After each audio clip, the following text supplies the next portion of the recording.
A masculinidade não está em crise. Está sob ataque. Ela não está desaparecendo por evolução, mas por estratégia. O homem está sendo esvaziado, por fora e por dentro. O mundo não te quer fraco por acaso. Quer você fraco porque homens fracos são fáceis de controlar. Eles não questionam. Não lideram. Não confrontam. A mídia pinta o homem forte como tóxico. A escola trata a liderança masculina como opressora. A cultura ensina que o homem não deve ser provedor nem protetor, apenas mais um na multidão. Enquanto isso, os lares colapsam. Os filhos crescem órfãos de pais vivos. As mulheres carregam fardos que não foram feitas para carregar. E os homens desistem, se escondem, se distraem. E não é porque faltam músculos. É porque falta convicção.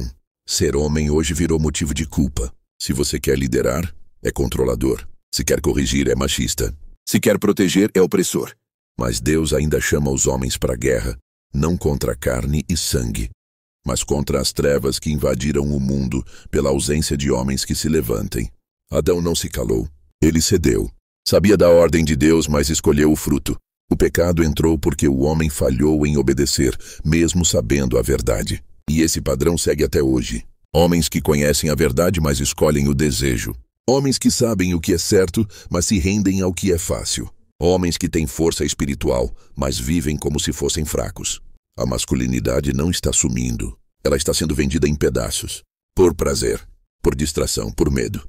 E quem está comprando? Um sistema que quer o homem domesticado, que troca a espada pela selfie, o púlpito pelo palco, a Bíblia pelo boletim de notas da opinião pública. Mas nem todo homem foi feito para ser domado. Alguns nasceram para ser leões. E o mundo odeia leões. Deus nunca chamou o homem para ser inofensivo. Chamou para ser justo, firme, incorruptível. Mas hoje querem te convencer de que isso é violência. Querem que você peça desculpas por ser homem. Que esconda sua autoridade. Que sufoque sua ousadia. Mas o Evangelho não apagou a força do homem. Ele a santificou. Transformou a brutalidade em proteção.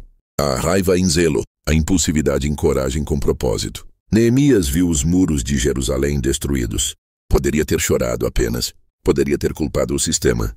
Mas ele agiu, se levantou, pediu autorização ao rei, planejou, reuniu homens e reconstruiu os muros com uma mão na espada e outra no trabalho. Ele entendeu, ou você constrói, ou o inimigo invade. João Batista não era educado nos palácios, era a voz do deserto. Não usava roupas de gala, não era diplomático, mas abalou o sistema com uma pregação que cortava mais que espada. Chamava o pecado de pecado, apontava o dedo até para reis. Paulo não era um coaching motivacional. Ele dizia, sede firmes e inabaláveis. Combati o bom combate. E também, esforça-te como bom soldado de Cristo. Ele entendia que não existe fé verdadeira sem confronto. E hoje os homens têm medo de parecer firmes.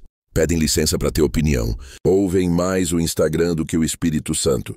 Fazem mais força para parecerem legais do que para serem santos. Só que o inferno não teme homens legais. O inferno treme diante de homens de verdade. Homens que jejuam, que oram, que trabalham, que defendem sua casa como Josué.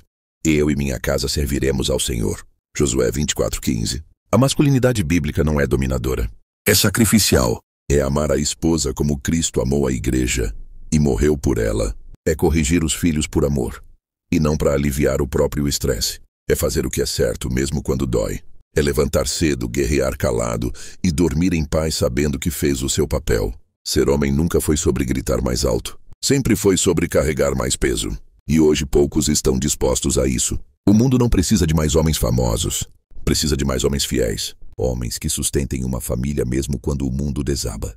Que levantem os filhos no colo e os joelhos no chão. Que digam não para a tentação às 2 da manhã, quando ninguém está olhando. Que resistam ao sistema mesmo sendo zombados, mesmo sendo os últimos em tudo. Porque sabem que os primeiros deste mundo muitas vezes são os últimos no reino.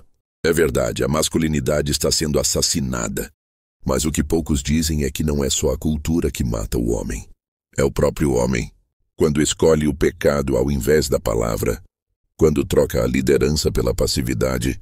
Quando prefere ser aceito pelo mundo do que aprovado por Deus. E sabe o mais trágico? Não é que os homens estão morrendo por ataques externos. É que estão se matando aos poucos por dentro, dia após dia, decisão após decisão. Quando abandonam a Bíblia, quando se calam diante da injustiça, quando vivem no automático e chamam isso de vida. Mas ainda há esperança. Ainda dá tempo de virar essa história. Se você está ouvindo isso, não é por acaso. Deus ainda levanta Elias nos tempos de Acabe. Ainda chama Josué para substituir os que morreram no deserto. Ainda restaura Pedros que o negaram por medo. Ainda transforma Paulos que antes perseguiam a verdade. A masculinidade bíblica não precisa ser reinventada. Ela precisa ser redescoberta. Porque ela já foi escrita, vivida, selada e deixada como legado. Não foi no Instagram, foi nas Escrituras. Se essa mensagem te confrontou, agradeça a Deus. Porque Ele ainda fala com quem ainda tem ouvidos. Siga o canal para continuar recebendo conteúdos como esse. E compartilhe com um amigo. Às vezes, tudo o que ele precisa é de uma palavra certa na hora certa.